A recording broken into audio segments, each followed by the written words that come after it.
Ya está aquí el Padre José de Jesús Aguilar Valdés, la voz amable de la radio. La voz amable de la radio. Esto es En tu Camino, en tu Camino, en tu Camino. Hábito es la conducta o comportamiento que repetimos de manera constante hasta que solemos realizarla de un modo automático. Los hábitos pueden ser buenos o malos, es decir, virtudes o vicios. Pero ¿saben cómo podemos dejar de repetir estos últimos que tanto nos afectan?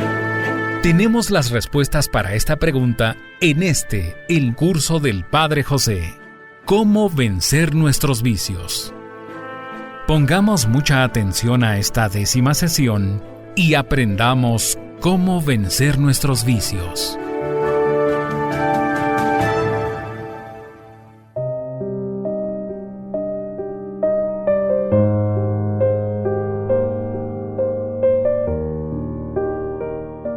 ¿Qué tal, amigas y amigos?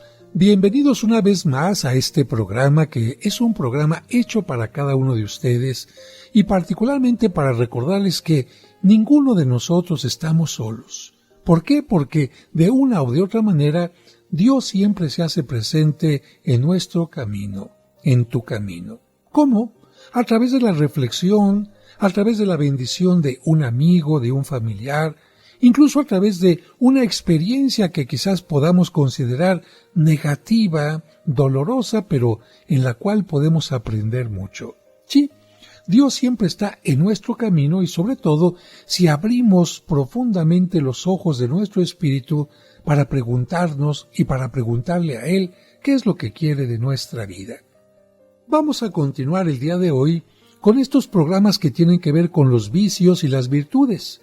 Ya nos ha quedado muy claro que una acción que repetimos constantemente, pero que es mala, se convierte en un hábito y ese hábito se llama vicio. En cambio, cuando repetimos una acción positiva constantemente, también se convierte en un hábito, pero en este caso se le llama virtud.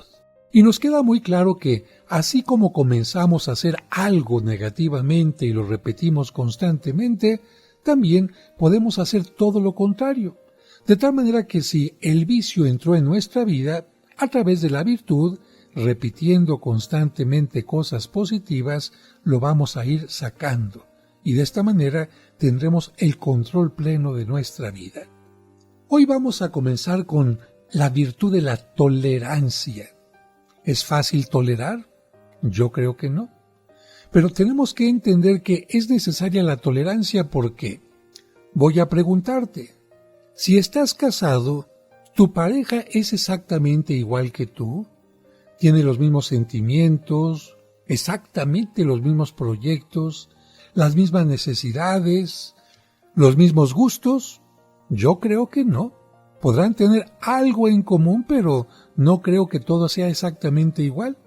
Habrá momentos en que tú o ella se levantan de mal humor, en que tú o ella tienen diferencias porque tú quieres ir al cine y ella en cambio quiere ir a un restaurante.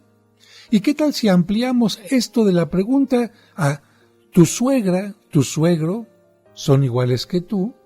Tus hijos, si ya tienes hijos, tus amigos que son tan distintos, tus enemigos que son tan distintos también. Yo creo que no.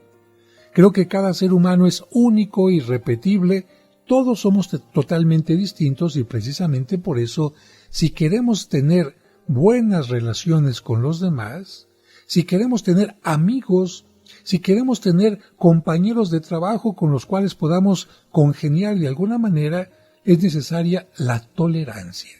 Y por eso vamos a llamarle a la tolerancia cómo desinflamar el ego. Entre las virtudes que más ayudan a la convivencia humana, destaca de manera especial la tolerancia.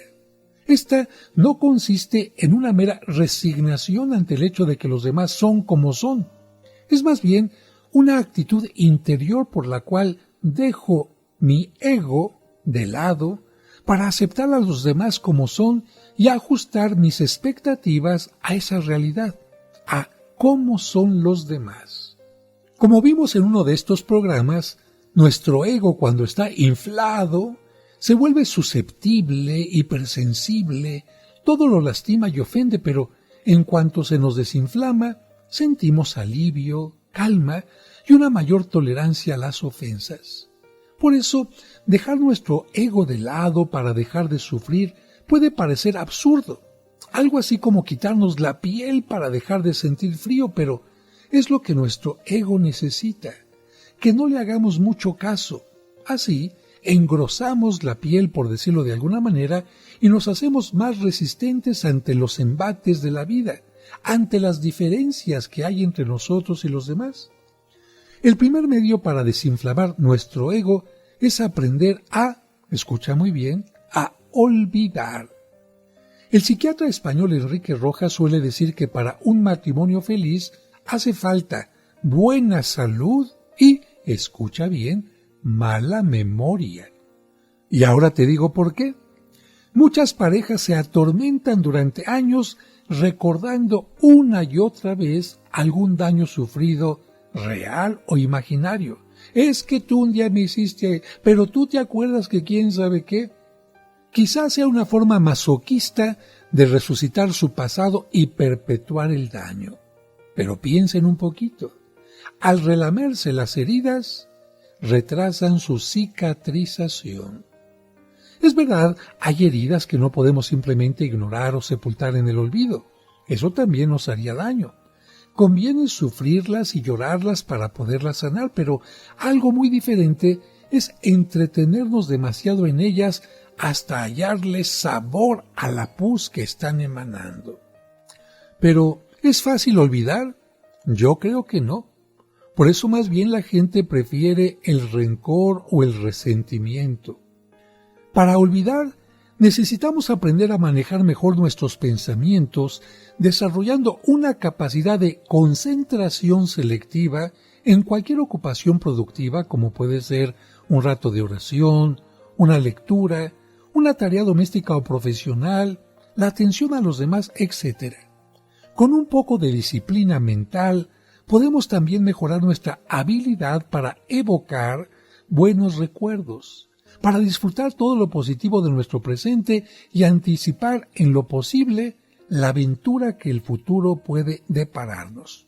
Como te das cuenta, es encauzar nuestros pensamientos para que nuestros pensamientos los lleven al perdón y al olvido. Es cierto que algunas veces nuestros pensamientos negativos son muy persistentes, están como cuchillito de palo, incluso en una forma obsesiva. Yo los comparo con esas moscas latosas que cuando se avecina la lluvia comienzan a darnos vueltas y vueltas por la cabeza. Lo mejor es no hacerles caso. Lo mismo vale para nuestros pensamientos obsesivos. No intentar echarlos fuera porque sería contraproducente, sino más bien dejarlos en paz, que ronden todo lo que quieran, que seguiremos en lo nuestro, en lo que estamos haciendo, y poco a poco irán perdiendo fuerza y diluyéndose entre nuestros quehaceres. Por eso te decía precisamente que para poder olvidar necesitas concentrarte en algo, selectivamente. ¿En qué? En leer. ¿En qué? En estar regando las plantas. ¿En qué? En hacer ejercicio, pero no en tus pensamientos negativos. En programas pasados hablamos también de la susceptibilidad, que se da en estas personas a las que les gusta estar atando cabos. No son objetivas, concretas, realistas, al estar juzgando a los demás, sino más bien empiezan a inventar conclusiones. Si fulanito de tal trata bien a una persona, es porque le quiere sacar provecho. Si fulanita de tal dice que le duele la cabeza, es porque se quiere ir del trabajo a una fiesta. Fíjate, qué complicado es estar inventando cosas, creando cosas en la mente sobre las personas cuando en realidad las personas no son así. A esto le llamamos susceptibilidad. Atar cabos con excesiva ligereza y prejuzgar el proceder de los demás anticipando obscuras conclusiones que no son más que el fruto de nuestra sensibilidad herida. El remedio para esto, como ya lo he dicho, es la objetividad, empezando por no hacer ningún juicio ni conjetura, ni suponer nada que no nos conste. Mucho menos podemos darnos licencia para entrar en el impenetrable mundo de las intenciones ajenas. Deberíamos fiarnos solo de la evidencia, y mientras no conste lo contrario, otorgar a los demás el beneficio de la duda, atribuyéndoles la mejor intención posible, y no al revés, no pensando que los demás tienen intenciones obscuras o que quieren hacer daño o quién sabe cuánta cosa más. Deberíamos preferir equivocarnos pensando bien que pensando mal, hasta por nuestra propia salud mental. Ser objetivos significa ser razonables, rechazar los impulsos ilógicos de la imaginación que a veces tiende a desbordarse y destruir nuestra paz. Si prejuzgamos a los demás, ¿tú crees que vamos a tener tolerancia con ellos? Creo que no. Hay que ser objetivos. Pero para hablar de esto, vamos a un breve corte y regresamos enseguida.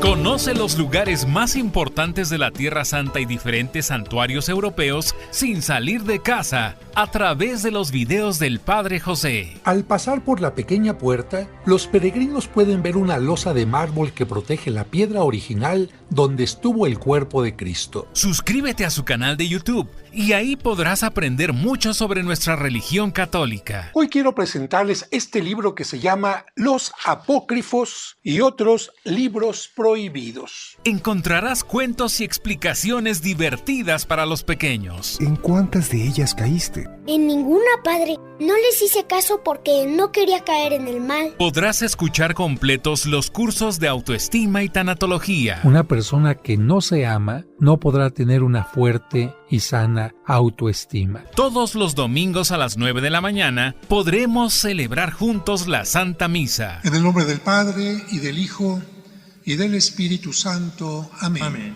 No esperes más. Busca su canal en YouTube como Padre José de Jesús Aguilar y suscríbete.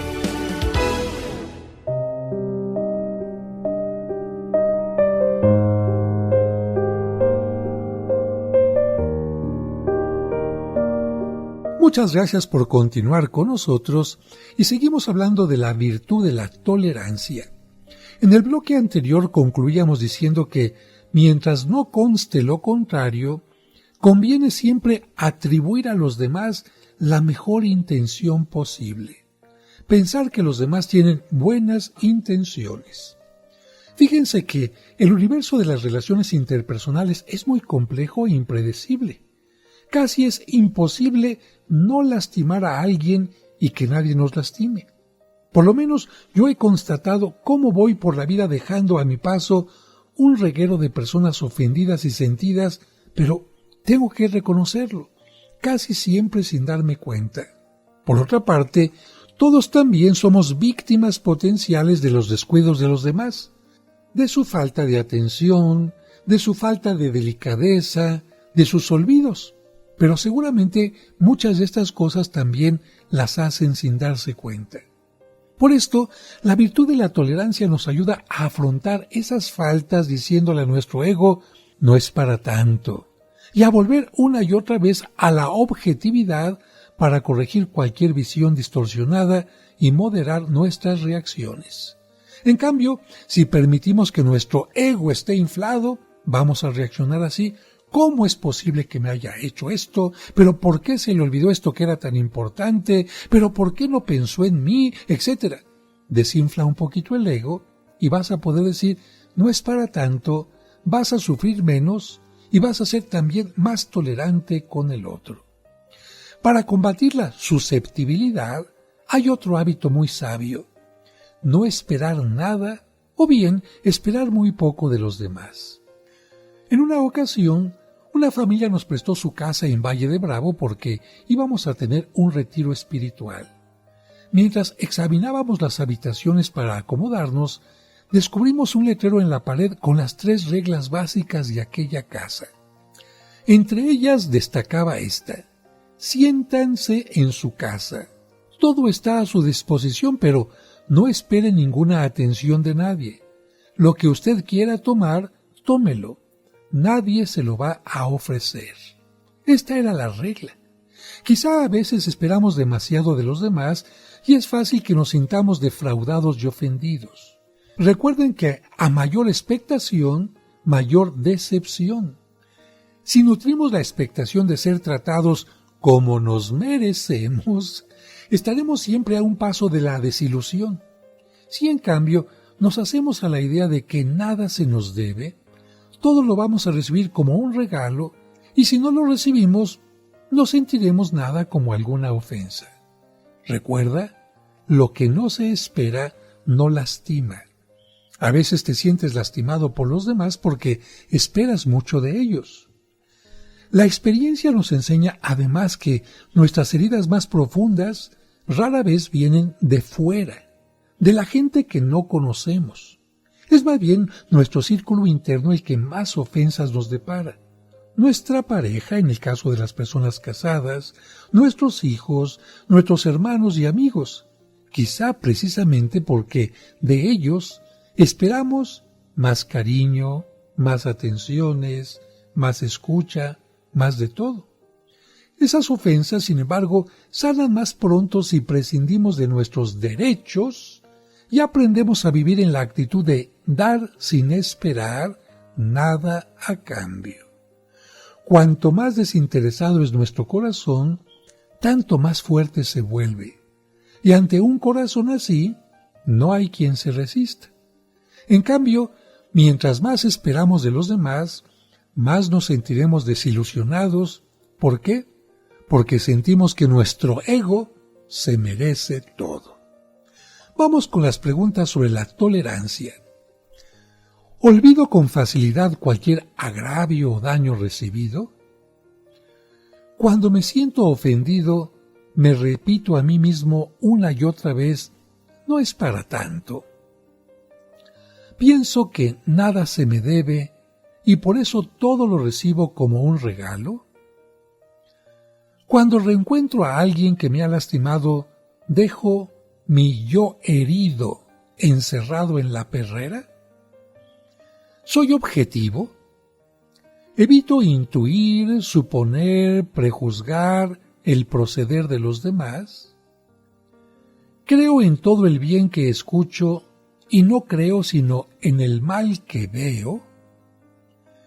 ¿Vivo para los demás sin esperar nada a cambio? Y vamos ahora con la siguiente virtud, la autenticidad, que vamos a subtitular como ¿cómo construir nuestro verdadero yo? ¿Quieres ser auténtico? Pues entonces aprende a construir tu verdadero yo. No el yo aparente, no el que parece un actor, no el que simplemente es perfecto, no. Tu auténtico yo que tiene cosas positivas, pero también cosas que quizás puedan mejorar. Los animales forman manadas, cardúmenes, colmenas, no sociedades. Solo el ser humano es social. Ahora bien, para socializar necesitamos amoldarnos a las costumbres, las tradiciones y los códigos de conducta del contexto cultural en el que vivimos. Y esto no es en sí algo malo.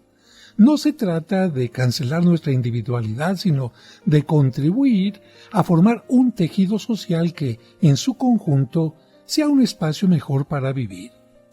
Claro que tal vez no todo sea loable en los usos y costumbres de nuestra sociedad. De hecho, ha incorporado antivalores que no podemos aceptar. Pero oponernos sistemáticamente a todo puede ser una necedad.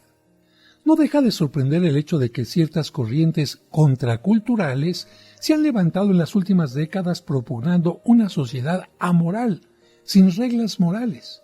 Tales corrientes suelen rechazar valores fundamentales de nuestra sociedad que se han consolidado no solo con base en una creencia religiosa, sino también en siglos de aprendizaje social. Tal rebeldía de índole ideológica halló una buena síntesis en aquella célebre frase que apareció pintarrajeada sobre un muro de la Universidad de París en la Revolución Juvenil de mayo de 1968. Prohibido prohibir. Ahora bien, La rebeldía a la que me refiero tiene que ver más bien con un desmedido afán de singularidad, recurriendo a lo que sea para parecer diferentes, originales. El antídoto contra tal comportamiento, por paradójico que sea, es la autenticidad, es decir, el actuar por convicción personal y no por presión social, o para aparentar lo que no somos. En el fondo, la rebeldía representa una postura inauténtica porque nos lleva a actuar en función del comportamiento de los demás. Si la mayoría escoge A, nosotros escogemos B. Y si la mayoría escogiera B, escogeríamos A, entrando así en una dinámica de farsa, en un juego de posturas ficticias que no se fundan en convicciones personales, sino en la mera oposición a la mayoría. Eso sería la rebeldía. Cuando somos auténticos, no tememos amoldarnos a la sociedad en todo aquello en lo que coincidimos y solo nos oponemos a ella cuando contraría nuestros valores más irrenunciables. Los cristianos tenemos un excelente ejemplo en Jesucristo. Él fue el primero en amoldarse a nuestro mundo cuando, como dice San Pablo, se despojó de sí mismo, haciéndose semejante a los hombres y apareciendo en su porte como hombre. Viniendo como venía de la gloria celestial, difícilmente podríamos pensar en alguien más extraño a nuestro mundo que él. Pero Jesús se amoldó a la cultura judía de su tiempo, aprendió su lengua, sus modales, sus tradiciones, sus ritos, y durante muchos años fue uno más del pueblo hasta que llegó el momento de mostrar la originalidad de su persona y la novedad de su mensaje. En la esfera de la vida cotidiana, la autenticidad nos sugiere evitar las excentricidades, pasar desapercibidos, prescindir en lo posible de las confrontaciones, sumar en lugar de restar, unir en vez de dividir, ponernos la camiseta, como se dice popularmente, sin complejos para participar con los demás. La autenticidad nos da algo importante también, la flexibilidad. Flexibilidad necesaria para adaptarnos a la gente, a los tiempos y las circunstancias. Por ejemplo, al conversar, nuestra primera respuesta a la opinión ajena debería ser generalmente «tienes razón», aunque después tengamos que matizar nuestras palabras. En otro sentido, la autenticidad es sinónimo de valentía para expresar nuestros puntos de vista, aunque sean opuestos a los de la mayoría, evitando el complejo de camaleón, que cambia de color según el grupo en el que está. Al ser auténticos, nos permitimos proponer con sencillez y convicción nuestras opiniones e incluso nuestros reclamos o diferencias, claro, cuando consideramos que son justificados. La autenticidad constituye así un presupuesto básico de la comunicación humana. No hay por qué fingir, no hay por qué aparentar. Es mucho mejor ser nosotros mismos. Vamos a un breve corte y regresamos enseguida.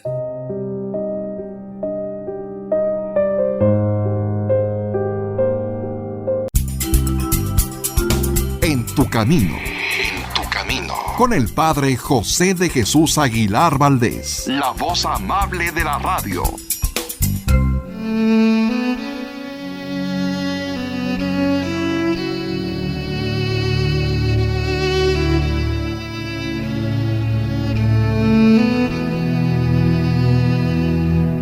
Señor, gracias por esta semana que está terminando.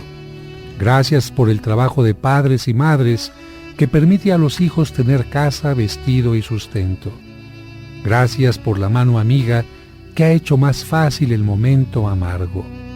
Gracias por todos tus beneficios, especialmente por la fe que nos permite sentir tu mano paterna.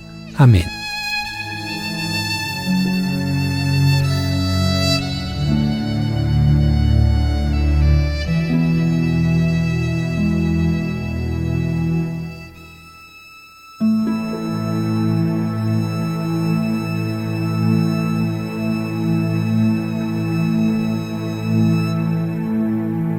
Sigamos escuchando el curso «Cómo vencer nuestros vicios».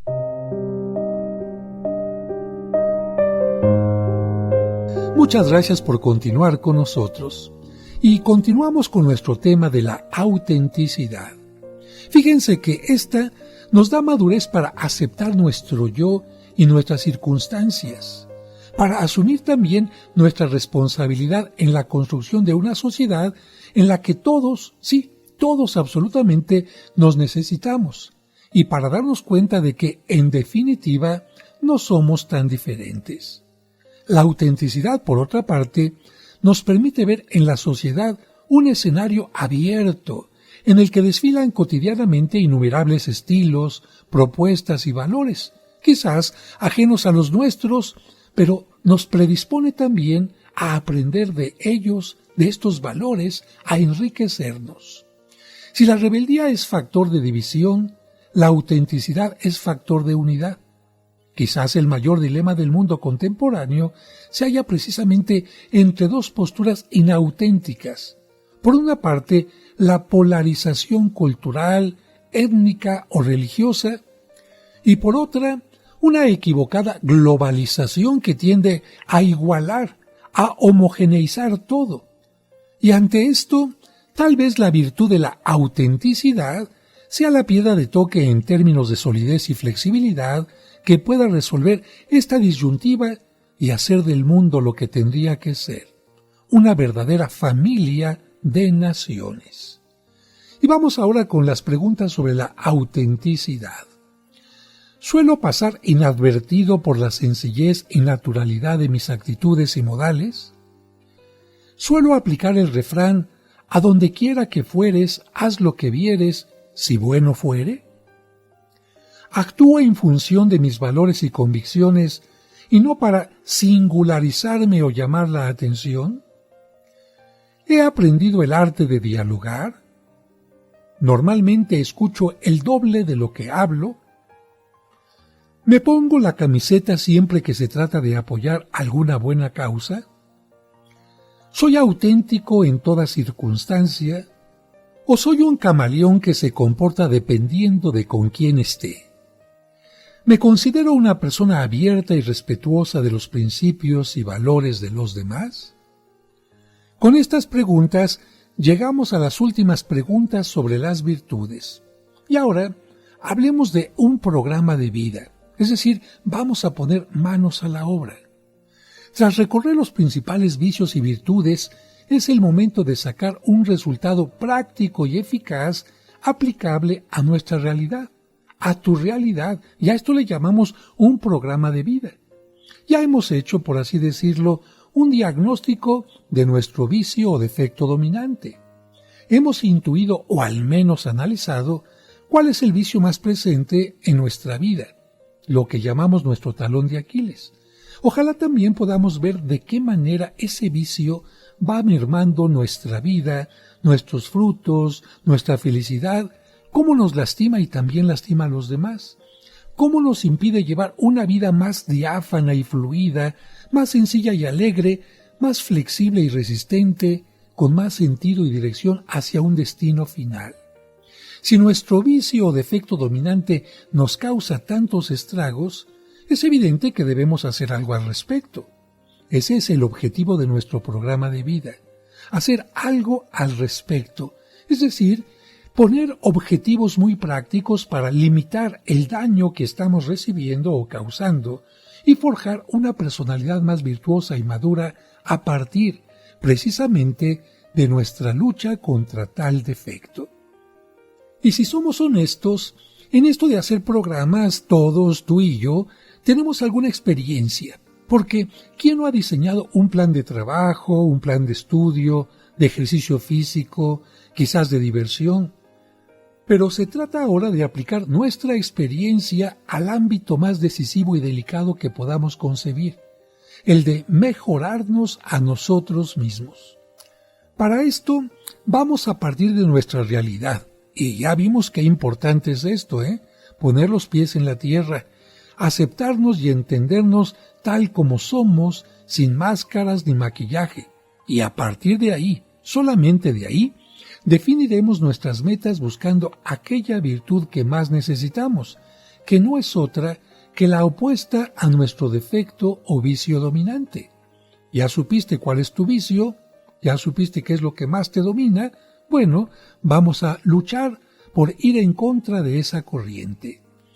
Nuestro programa de vida va a cristalizar, por decirlo así, la tensión entre lo que somos y lo que deberíamos ser, lo que eres y lo que deberías ser. Claro, en un esfuerzo muy concreto por desarrollar los hábitos morales que más necesitamos. Existen varios modelos o esquemas básicos para diseñar un programa de vida. Yo te ofrezco aquí uno que, en mi experiencia, suele dar buenos resultados y consta de 5 apartados. A ver, vamos a tomarlos en cuenta. Primer apartado, tener un ideal. Segundo, tener un lema. Tercero, conocer cuáles son los obstáculos. Cuarto, cuáles son los medios generales para enfrentar estos obstáculos. Y quinto, los objetivos específicos, es decir, a dónde queremos llegar, qué es lo que podemos o queremos obtener. Vamos con el primer apartado. Como ideal o modelo de nuestro programa, vas a escoger a una persona que admires, cuyo ejemplo pueda servirte como fuente de inspiración, sobre todo porque ha vivido, quizá de modo sobresaliente, aquella virtud que más necesitas. Todos tenemos personas a las que admiramos, por ejemplo, nuestros padres, algún maestro, un líder religioso, social, intelectual o artístico. Así que a cada uno le toca escoger a quién debe mirar como encarnación de la virtud que está buscando. Quien necesite, por ejemplo, ser más humilde, puede inspirarse, si es cristiano, en Jesús manso y humilde de corazón. De hecho, Jesús es el modelo más acabado de todas las virtudes y podríamos tomarlo como ideal en nuestro programa de vida, pero añadiéndole a modo de apellido la virtud que vemos especialmente reflejada en él. Por ejemplo, en la humildad, Jesús pobre y austero. Estos serían los apellidos. O bien, en la autenticidad, Jesús auténtico. O en la generosidad, Jesús generoso con todos. O en el trabajo, Jesús trabajador, etc. Pasamos al segundo apartado. Ya tenemos un ideal, vamos ahora al lema. El lema de nuestro programa es como un eslogan, una frase breve y motivadora que tiene el doble fin de recordarte tu objetivo y alentarte a vivirlo. Lo mejor es que cada uno escriba el suyo buscando que sea realmente motivador. Yo solamente te doy aquí algunos ejemplos como ánimo, levántate, o bien no te rindas, o bien quiero liberarme. También pueden ser breves oraciones o jaculatorias como Jesús, haz mi corazón como el tuyo. Ya entendimos lo que es el ideal o modelo, lo que es el lema, y ahora vamos a encontrar cuáles son los obstáculos, pero los obstáculos vamos a dividirlos. El obstáculo es nuestro vicio o defecto dominante, pero esta vez conviene que escribamos también sus 2 o 3 manifestaciones más concretas. Por ejemplo, en lugar de solo escribir el obstáculo de la pereza, habría que añadir en qué o de qué manera somos perezosos. Por ejemplo, nunca me levanto a la primera, o pierdo demasiado tiempo con programas frívolos en la televisión o en el Internet, o también dejo las tareas más trabajosas para después. Si en cambio nuestro defecto dominante fuera el orgullo, habría también que especificar de qué manera se manifiesta en ti, en mí, el orgullo. Por ejemplo, soy impaciente con mi esposo, soy dura con mis empleados, o con frecuencia critico internamente a los demás. Como ves, no hay nada mejor que tener el enemigo a la vista, y esto es lo que logramos al desglosar nuestro vicio o defecto dominante en sus manifestaciones concretas, como presentar el enemigo en pedacitos. Conociendo al enemigo y teniendo claro cómo nos afecta, esta será la base para definir nuestros objetivos específicos más adelante. Pero vamos a un breve corte y regresamos enseguida.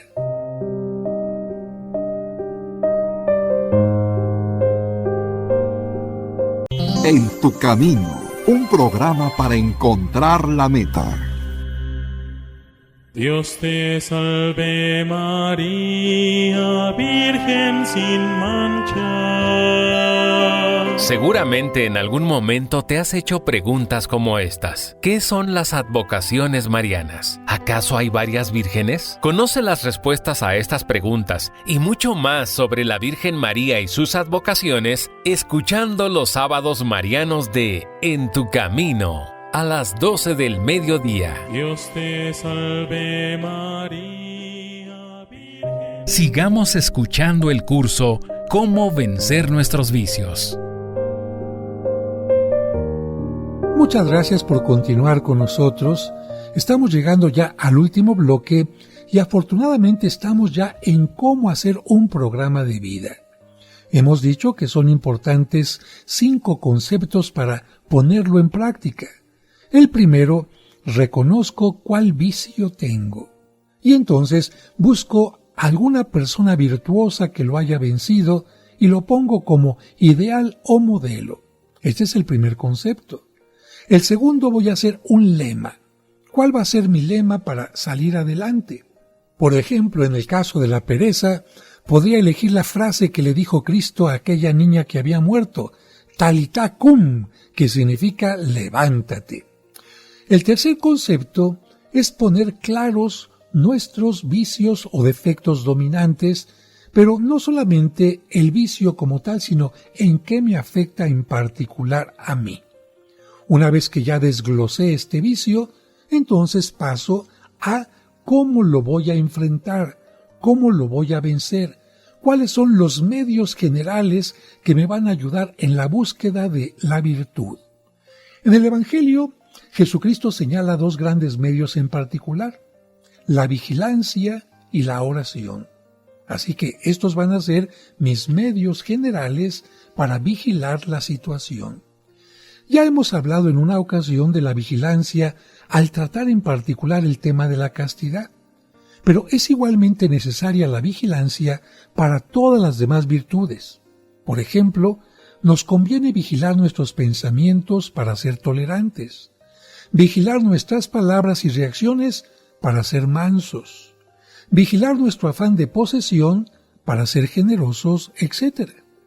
La vigilancia, por lo tanto, no se refiere en específico a una actitud temerosa o defensiva ante un entorno hostil, así como el policía que nada más está checando al enemigo. No, se trata más bien de una postura atenta, no al enemigo, sino a nosotros mismos, a ti. En la línea de lo que Daniel Goleman llama automonitoreo y que forma parte de nuestra inteligencia emocional, estarte checando a ti mismo, monitoreando a ti mismo, a ti misma. Se trata de darnos cuenta de qué estamos pensando o sintiendo, cómo estamos reaccionando, qué actitud estamos asumiendo ante una determinada situación, etc., para actuar de la mejor manera posible. Si pones atención a lo que haces, en lo que piensas, cómo te sientes, cómo reaccionas ante algo, seguramente vas a tener una reacción mejor. Casi todos reconocemos el valor también de la oración, independientemente de nuestro credo religioso. Sentimos la necesidad de acudir a Dios, que es fuente de luz, de fortaleza, de serenidad, de consuelo, de esperanza y de inspiración en nuestra vida. Yo siempre comparo la oración con un enchufe. Si yo tengo un aparato maravilloso, pero no lo tengo enchufado, no funciona. Orar es pedirle a Dios que ponga Él su parte, esa ayuda sin la cual, como hemos dicho, no podemos ir muy lejos. Orar, en relación con nuestro programa de vida, no significa hilvanar una lista interminable de rezos, sino simplemente acudir a Dios para pedirle que nos ayude a afrontar nuestro defecto dominante de la mejor manera posible, que nos ayude a detectarlo, a aceptarlo, a sobrellevarlo sin desaliento, a combatirlo y a la larga, por supuesto, a vencerlo. Y habiendo visto ya los medios generales, vamos al quinto concepto, que son los objetivos específicos. ¿Cuáles crees que van a ser tus objetivos específicos? Muy sencillo, no van a ser otros que las 2 o 3 actitudes o comportamientos virtuosos que más se oponen a las manifestaciones de tu defecto dominante.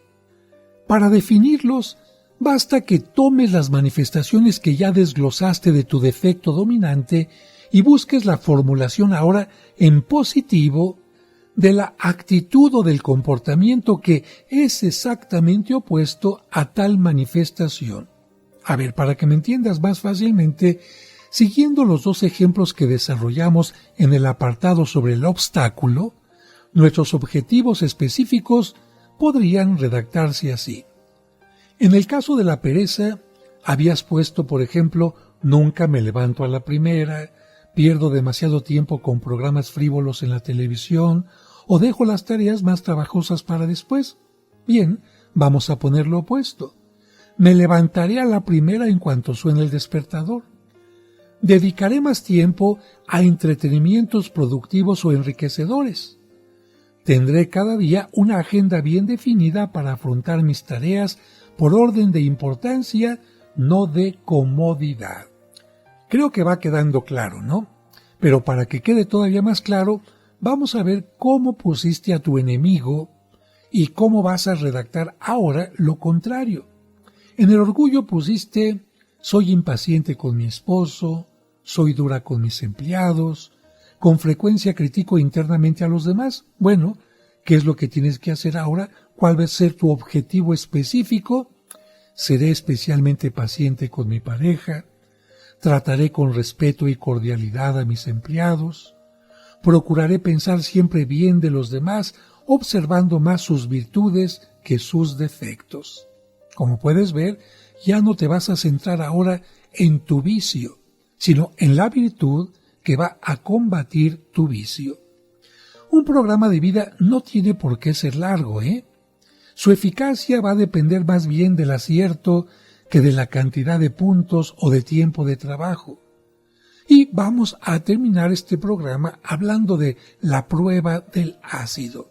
Pero antes de hablar de la prueba del ácido, rápidamente te recuerdo cuáles son los 5 apartados que tienes que vivir: tener un ideal, tener un lema, reconocer los obstáculos que tienes, pero desglosarlos, hacerlos más sencillos para que queden perfectamente especificados, y después ir a los medios generales, que como ya hemos dicho, son especialmente la oración y la vigilancia, y finalmente el 5º apartado, los objetivos específicos. ¿Qué es lo que tienes que hacer concretamente para ir venciendo ese vicio? Y ahora sí, la prueba del ácido. Conviene someter nuestro programa, tu programa, a la prueba del ácido para saber si está bien hecho. Bueno, sabemos que hay elementos que con el ácido se desbaratan, se destruyen.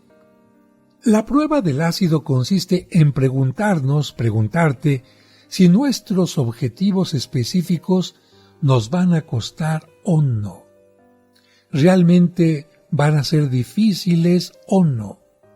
En caso afirmativo, si me van a costar trabajo, podemos decir que nuestro programa, tu programa, sí está bien hecho.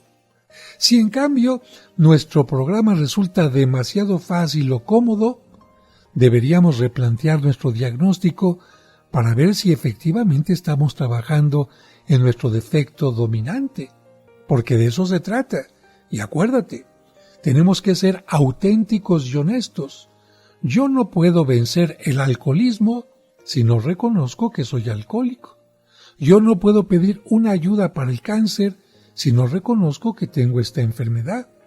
Yo no puedo vencer un vicio si no lo reconozco, si no lo identifico, si no me pongo programas concretos para vencerlo.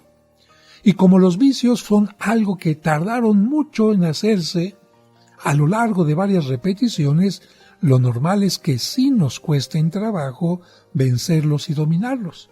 Por eso la prueba del ácido es, ¿te va a costar trabajo? No. Entonces en realidad no estás hablando de un vicio.